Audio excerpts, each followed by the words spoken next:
Wah, bener-bener Kayla ini nyebelin parah ya teman-teman.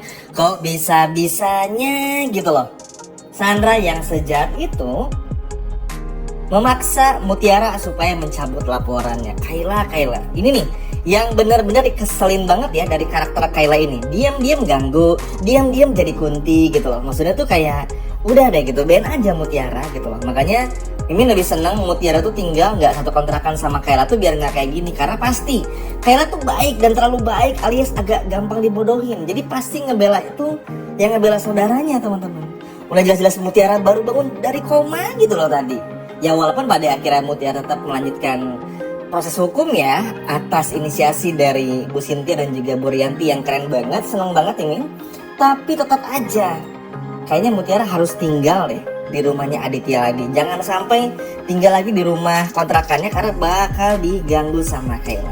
Oke, lalu bagaimana berikutnya? Apa yang bakal terjadi kepada Sandra? Oke, jadi berkas-berkas Sandra ini akhirnya dikumpulkan. Semua berkas, entah itu bukti dan semuanya betul-betul dipampangkan. Dan nanti dalam beberapa hari ke depan Sandra akan datang ke pengadilan. Yep, di pengadilan tersebut tentu saja akan didakwakan semua kesalahan-kesalahan dan semua kejahatan dari Sandra ini.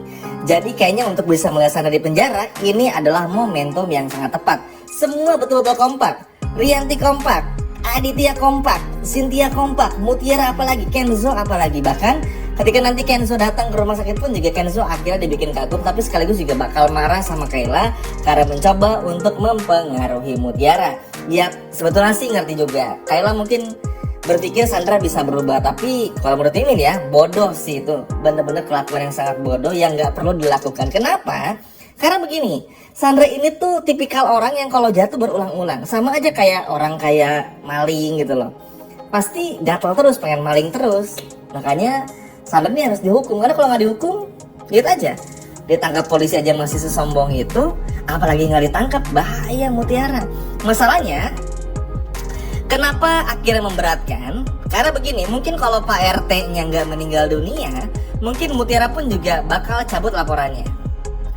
Tapi karena Pak RT pun juga meninggal dunia dan Mutiara tuh merasa bersalah juga kan, karena terakhir kali Pak RT ketemu sama Mutiara, jadi ya harus dipidanakan gitu loh. Masalahnya ada yang kehilangan nyawanya dan ini nggak bisa dibiarkan. Makanya ini cukup kesal nih ngelihat kelakuan dari tentu saja Kayla yang seperti itu. Walaupun ya sekali lagi semua proses hukum tetap dijalankan, tapi tetap aja ini bakalan bikin kita deg-degan beberapa hari ke depan ya.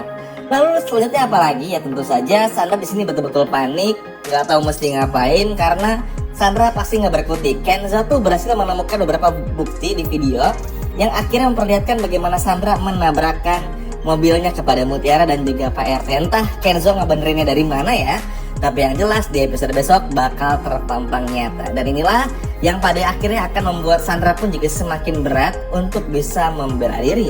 Belum lagi keterangan dari Dina, Bisma juga, ini akan memperkeruh suasana bagi Sandra.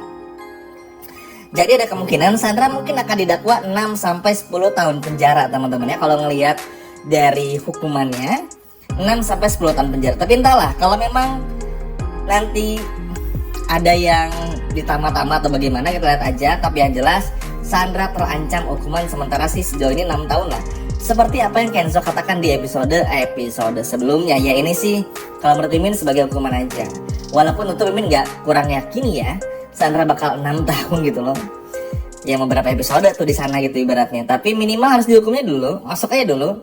Mau nanti tiba-tiba 6 tahun kemudian kayak atau apa, yang terpenting Sandranya harus dihukum. Biar apa? Biar sadar.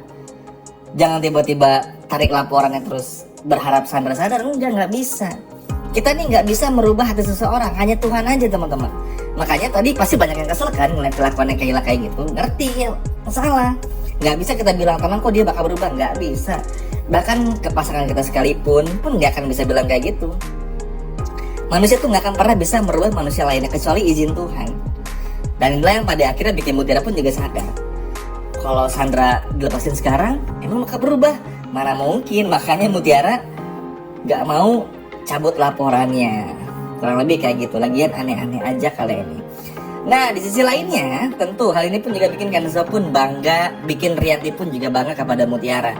Rianti pun juga memeluk Mutiara seakan-akan kalau ini tuh menjadi sebuah tanda besar kalau Rianti bakal mengakui semuanya kepada Mutiara. Ya, mau gimana pun juga, Rianti ini tuh sekarang udah tahu siapa Mutiara. Walaupun Rianti masih ngerasa kurang yakin ya, dan masih ingin melakukan tes DNA, tapi ngelihat apa yang terjadi, ini bakalan bikin seru banget. Ya, walaupun tentu kita agak kesel ya, karena Rianti lagi dan lagi meninggalkan jejak untuk bayar orang supaya berbohong di Desa Rawasari. Tapi ya mau gimana teman-teman, rasanya memang Rianti tuh belum siap untuk Aditya tahu kalau Mutiara ini adalah anak kandung mereka berdua. Karena tentu aja ketika semua orang tahu Mutiara ini adalah anak kandung Rianti dan juga Aditya, maka Kenzo pasti akan bertanya-tanya. Maka semua orang akan mempertanyakan, lalu Kenzo anak ke siapa? Nah, inilah yang belum siap dihadapi oleh Rianti ini. Makanya Rianti sampai melakukan itu di episode tadi. Tapi tenang, untuk episode selanjutnya Rianti mulai sayang sama Mutiara, mulai perhatian juga, dan gak akan lagi jahat kepada Mutiara. Karena gimana pun Rianti tuh ingin membalaskan semua kebaikan Mutiara. Rianti ingin gimana pun juga caranya tuh betul-betul bisa bikin semuanya tuh kayak terkendali, dan Rianti nggak mau dibungkam rasa bersalah lagi gitu loh. Karena kan suka nggak suka mau nggak mau Rianti ini tuh akhirnya dikelilingi rasa bersalah teman-teman. Benar-benar dikelilingi rasa bersalah. Bayangin aja, Mutiara jadi ART, jadi pembantu, dijahatin sama Sandra, sama Rianti.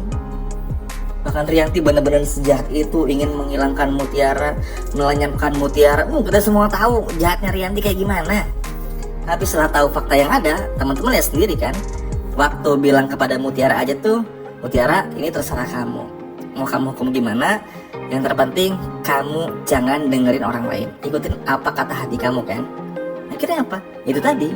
Inilah proses momen secara perlahan Rianti berubah. Tapi baik lagi ya, tentu berubahnya kepada Mutiara aja. Kalau kepada Aditya tentu sekali lagi Rianti belum siap.